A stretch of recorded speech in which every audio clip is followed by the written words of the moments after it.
नमस्कार सभी को, आप सभी का स्वागत है स्कूल मेंटोर पर। आज मैं आप सबके सामने एक बहुत ही ज़्यादा इम्पोर्टेंट टॉपिक पे बात करूँगा। बार-बार मुझे कमेंट्स मिल रहे थे कि स्पाउस केस के बारे में एक वीडियो बनाइए। आज फाइनली मैं स्पाउस केस ट्रांसफ़र पर एक वीडियो बना रहा हूँ आपके लिए। केवीएस में जब आप जॉइनिंग करोगे तो आपको पता चलेगा कि केवीएस के ट्रांसफ़र्स बहुत अलग-अलग तरीके के होते हैं। फॉर एग्ज़ाम्पल एक होता है एडमिनिस्ट्रेटिव ट्रांसफ़र्स, जो एडमिनिस्ट्रेटिव लेवल पर आपका ट्रांसफ़र किया जाता है, जो हाल ही फिलहाल में केवीएस में हुआ था पिछले साल। और बहुत सारे लोगों को नॉर्थ ईस्ट में भेजा गया था, खास करके उन एम्प्लॉइज़ को जो एक ही स्टेशन पे 10 से 15 साल से थे। तो उनको हार्ड स्टेशंस पे और नॉर्थ ईस्ट स्टेशंस पे एडमिनिस्ट्रेटिव लेवल पर ट्रांसफ़र किया गया था। उसके बाद होता है रिक्वेस्ट ट्रांसफ़र।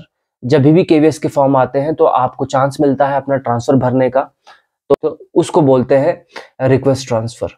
इसी तरह से एक होता है म्यूचुअल ट्रांसफ़र। आप चाहे तो म्यूचुअली किसी के साथ किसी भी स्टेशन को एक्सचेंज कर सकते हैं आपस में। इसको बोलते हैं म्यूचुअल ट्रांसफ़र। उसके बाद होता है एक स्पाउस केस ट्रांसफ़र। तो मेनली आज की जो वीडियो है वो फ़ोकस्ड रहने वाली है स्पाउस ट्रांसफ़र पर। ठीक है? स्पाउस ट्रांसफ़र देखिए, अगर आप एक जेंट्स हैं और आपकी जो वाइफ़ है वो किसी भी गवर्नमेंट जॉब में है, तो आप अप्लाई कर सकते हैं स्पाउस केस के अंडर ट्रांसफ़र को। और साथ-साथ अगर आप एक फीमेल हैं और आपकी केवीएस में जॉब लगने वाली है और आपके हस्बैंड कहीं पर भी जॉब कर रहे हैं, गवर्नमेंट जॉब कर रहे हैं स्पेशली, आप अप्लाई कर सकते हैं ट्रांसफ़र। तो केवीएस आपको चांस देगा कि आप अपने स्पाउस के पास जाकर ट्रांसफ़र ले सकते हैं और वहीं पे रह सकते हैं। सो स्पाउस केस का जो ट्रांसफ़र है, इसके कुछ लिमिटेशंस भी हैं। सो सबसे बड़ा जो लिमिटेशन है वो स्पाउस केस का वो ये है कि आप किसी को डिस्प्लेस नहीं कर सकते हो। अगर किसी स्टेशन में, किसी स्कूल में क्लियर वैकेंसी है, तो ही आप स्पाउस केस के अंडर अपना ट्रांसफ़र अप्लाई कर सकते हो। अदरवाइज़ आप अप्लाई नहीं कर सकते, ठीक है? स्पाउस होने के बावजूद भी आप अप्लाई नहीं कर सकते किसी स्टेशन पर, अगर वहाँ पर क्लियर वैकेंसी नहीं है, ठीक है? उसके बाद दूसरा सबसे बड़ा लिमिटेशन इसका ये है कि अगर आपको कोई भी स्कूल भरने हैं,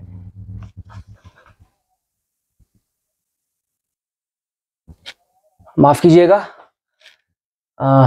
अभी-अभी भूकंप का झटका यहाँ पे लगा है बहुत ज़ोर से, मेरा बेड हिला है। थैंक गॉड सब ठीक है अभी। बहुत ही ज़ोर से भूकंप आया था। आई होप अभी सब कुछ ठीक है।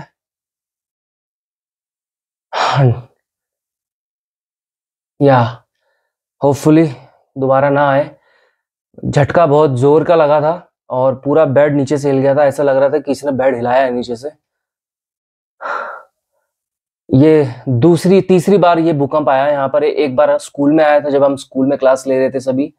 उसके बाद उसी दिन आया था रात को 2 बजे, ढाई बजे, और आज ये फिर से आया है। अभी टाइम हो रहा है, आपको आप ओके, अभी टाइम हो रहा है 9:55। 9:55 पर फिर से रात को ये भूकंप आया है। ये तीसरा भूकंप का झटका जो महसूस किया है हमने यहाँ पर। ये वाला झटका बहुत ही ज़ोर से था। तो चलिए कंटिन्यू करते हैं। हाँ, तो मैं आपको लिमिटेशन बता रहा था स्पाउस केस की, कि पहला लिमिटेशन आपको मैंने बताया कि क्लियर वैकेंसी होनी चाहिए।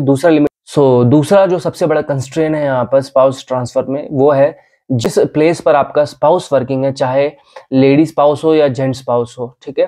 तो केवीएस में जॉइनिंग के बाद आप उस पर्टिकुलर एरिया के 100 किलोमीटर रेडियस के अंदर ही किसी भी स्कूल में अप्लाई कर सकते हो ट्रांसफ़र के लिए। ऐसा नहीं होने वाला है यहाँ पर कि अगर आप मान लेते हैं कि आपका हस्बैंड दिल्ली में जॉब कर रहे हैं और आपको केवीएस की फर्स्ट पोस्टिंग मिल जाती है, मान लेते हैं साउथ में मिल जाती है, तो आप दिल्ली में आने वाले 100 किलोमीटर्स के रेडियस में जितने भी स्कूल होंगे, उन्हीं स्कूल में एलिजिबल हो ट्रांसफ़र भरने के लिए। ऐसा नहीं है कि आपको कहीं और ट्रांसफ़र मिल जाएगा स्पाउस केस में, ऐसा बिल्कुल नहीं होने वाला है।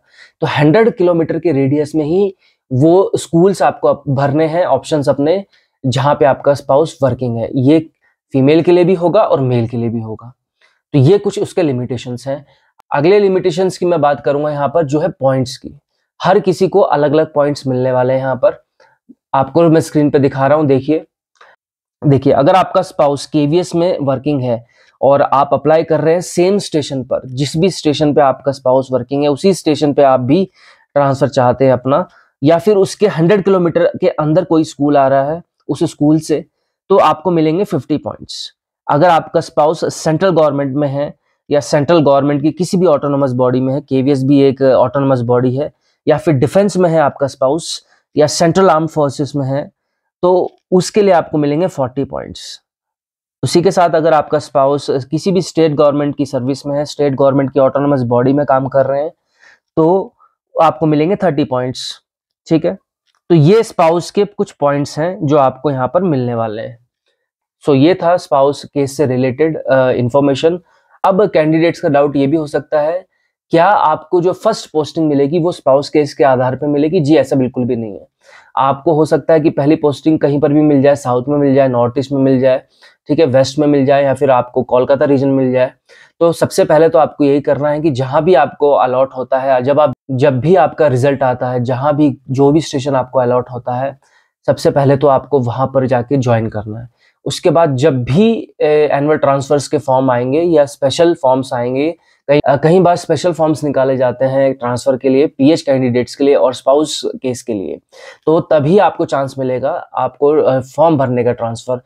अब ये भी एक गारंटी नहीं है आपके पास कि स्पाउस केस का ट्रांसफर आपने भर दिया तो आपका ट्रांसफर हो जाएगा, इसकी कोई गारंटी नहीं है। ये डिपेंड करता है कि कितने लोगों ने अप्लाई किया है उस स्टेशन पर, जिस स्टेशन पे आपने अप्लाई किया है।